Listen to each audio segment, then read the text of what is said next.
Hello guys, hello mga classmate, hello mga ka-anxiety. Naririto na naman ako upang magbahagi sa inyo ng mga kaalaman at karanasan kung paano ko ba na-overcome ang aking anxiety disorder. Samahan nyo ako guys, tara. Utangin nagbigay sa akin ng halaga. Salamat sa'yo dahil sa'yo nagawa ko. Salamat sa'yo lahat ng takot minalaw. Minsan din akong pinadapa ng anxiety disorder nito. Kasi hindi na nagbago. Nakayanan ko to dahil nandyan ka.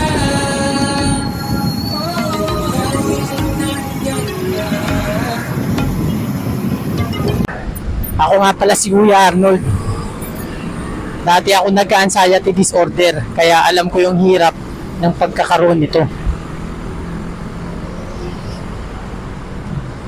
Kung isa ka man sa nagsasuffer ng anxiety disorder, maaaring tapusin mo itong video na ito.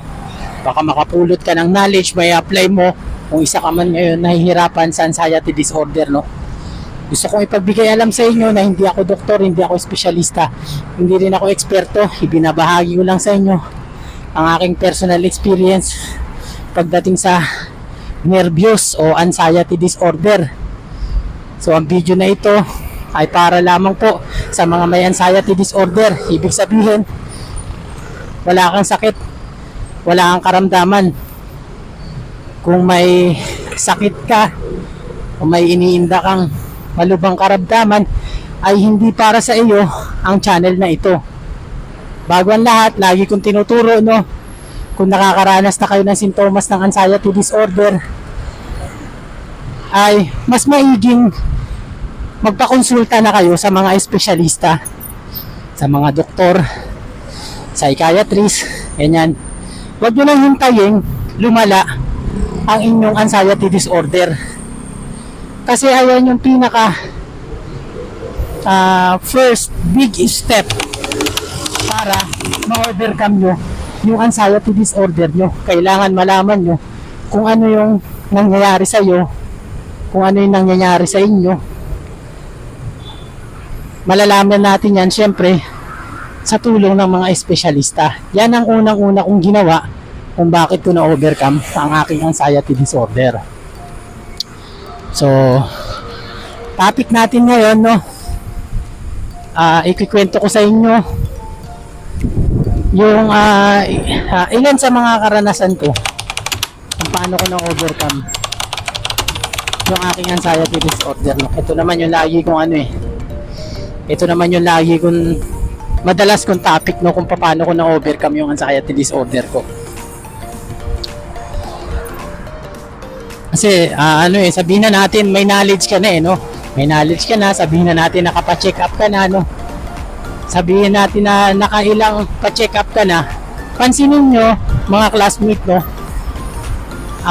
Nakapa-check up ka na ng ilang ulit, pero normal lahat, no? Normal po talaga lahat ng medical examination mo. Tapos sinabihan ka ng doktor na wala kang sakit, normal ka. So, dapat kapag narinig natin yung mga ganyang mga senaryo, no, ganyang bagay, no, kapag narinig na natin advice na mismo ng mga espesyalista, paniwalaan na natin yun, no. Sadyang sa umpisa talaga mahirap paniwalaan yan. Kagaya ko, na experience ko mismo yan, no. Sinabihan ako ng doktor na, kuya, wala kang sakit, no. Pero ang hirap paniwalaan sa sarili mo, no, kasi kahit sabihin nilang ganun, ang dami nating nararamdaman. Ganyan na ganyan ako nung una, no. Talagang gumugol din ako ng time, no, para maunawaan yan lahat, no. Kahit sinabi sa akin ng ng doktor na wala kang sakit, kuya, puro normal yung mga medical examination mo, puro normal. So hindi ko ma-convince yung sarili ko, na wala akong sakit. Hindi ako maniwala agad-agad, Gumugol ako ng time para maunawaan ko yung lahat. Tumagal ako sa anxiety. disorder bago ko naunawaan ng lahat. Ganyan talaga. No, sadyang sa umpisa talaga, matatakot ka. Sa umpisa talaga, mahihirapan mong hirap kang unawain ng lahat-lahat. Dahil hindi mo pa kabisado yung nangyayari sa'yo, no? Hindi mo pa kabisado yung mga sintomas, no? Yung mga nararamdaman mong sintomas, hindi mo alam kung part pa ba siya ng anxiety o talagang may sakit ka na, no? Ganyan ako eh. Talagang may question mark pagdating sa isipan ko kung part ba siya ng anxiety disorder o masigla ako. Yan yung laging ano ko eh. At wala sa bokabularyo ko yung masigla eh, kasi napakaraming sintomas na mabibigat ako nararamdaman. Talagang pahihinain ka ng anxiety disorder. Pahihinain ka talaga niya, no? Kaya dapat maging aware ka na kahit anong bigat. Ito po, pinaka-advise ko po, no? Kahit anong bigat po ng nararamdaman nyo. Ang dami kasing sintomas talaga na ipapa-experience sa'yo ng anxiety disorder. Kahit anong bigat yan. Part po talaga ng anxiety disorder. Ang dami, ako man, halos lahat na ng sintomas talaga naranasan ko, no? At nasabi ko lang sa sarili ko, sabi ko, part pala talaga ng anxiety disorder yun. Talagang sa umpisa talaga, matatakot ka. Sa umpisa talaga, nandun yung mga pag-aagam-agam, no? Pero kapag tumagal ka sa anxiety disorder na hinaharap mo yung mga takot mo, unti-unti kang manunumbalik sa dati, no? Kapag tumagal ka sa anxiety disorder na ine-expose mo yung sarili mo sa labas, manunumbalik ka sa dati. Kapag tumagal ka kay anxiety disorder na nagbalik trabaho ka, dati ka nagtatrabaho tapos nagbalik trabaho ka muli, 100% pabalik po kayo sa dati.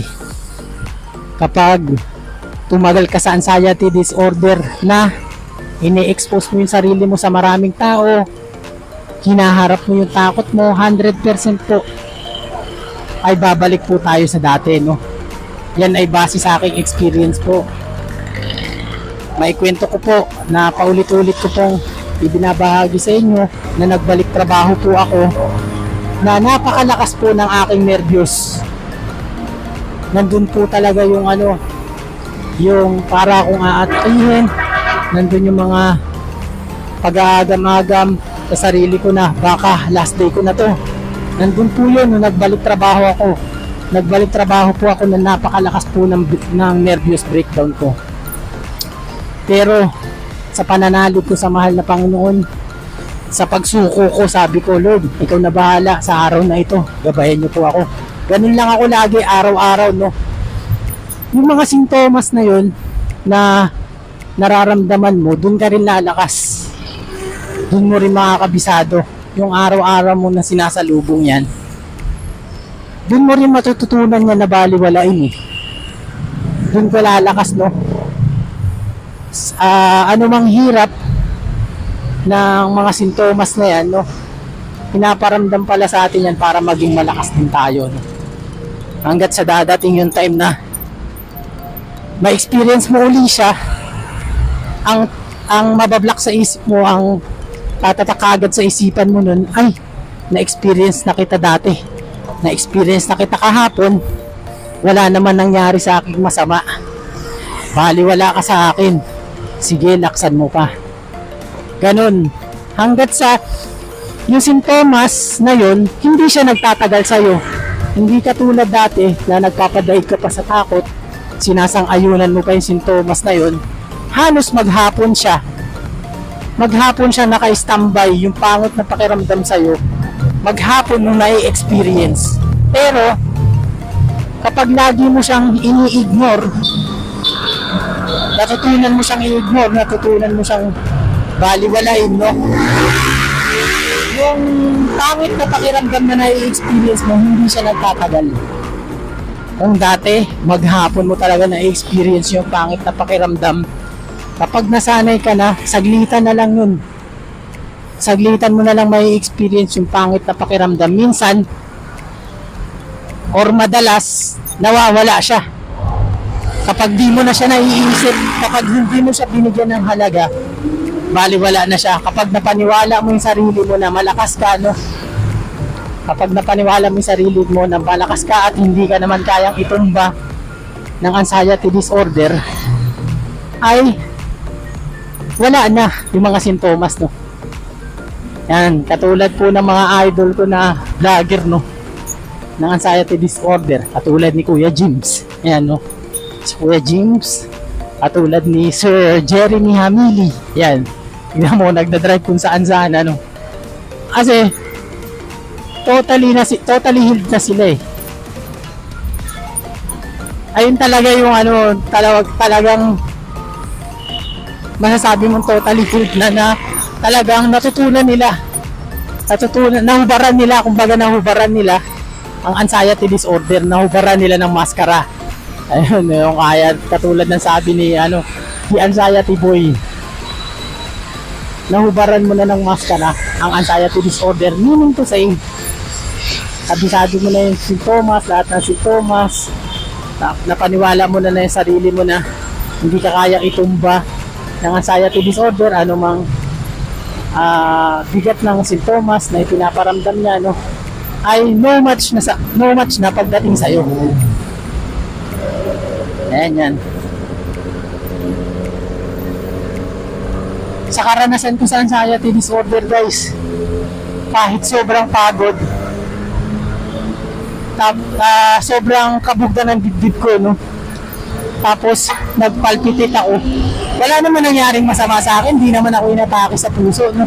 Kasi minsan talaga naiisip natin yan, konting kabog lang, konting kabog ng ating dibdib, no? Iniisip agad natin, ay, baka magwalaps ako, baka atakihin ako sa puso. Mali po, ako na-experience ko, sobrang pagod ako, wala naman ng masamang nangyari sa akin, no? Tapos sobrang hilo ko, no? Sobrang hilo. Nagbabike pa ako. Talagang tawag dito, ninervyos ako pagdating sa pagbibisikleta, no? Ninervyos ako noong time na yun. Sobrang palpitate ng dibdib ko. Sobrang hilo ko, tas nangangatog yung tuhod ko. Wala namang nangyaring masama sa akin. Talagang pinaniwala ko yung sarili ko na, baliwala ka. Sige, dyan ka lang, sabi ko. Inahamon ko talaga siya. Kung hanggang saan yung kaya niya sa akin, no. Nandun yung para tayong no. Kung para sa iba, para tayong mga engot, no.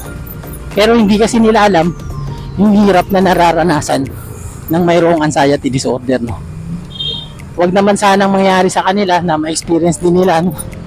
At least tayo, alam natin yung experience ng pagkakaroon ng anxiety disorder.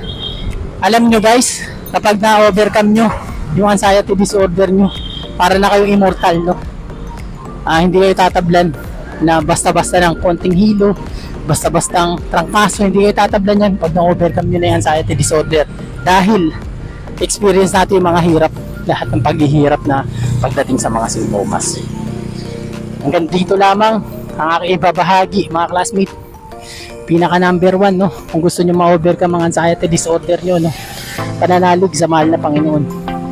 Huwag ka magpakita ng takot, no, pagka lumalapit ka sa Kanya, nagdarasal ka sa Kanya, huwag ka magpakita ng takot. Kailangan ipakita mo sa ating mahal na Panginoon yung 100% na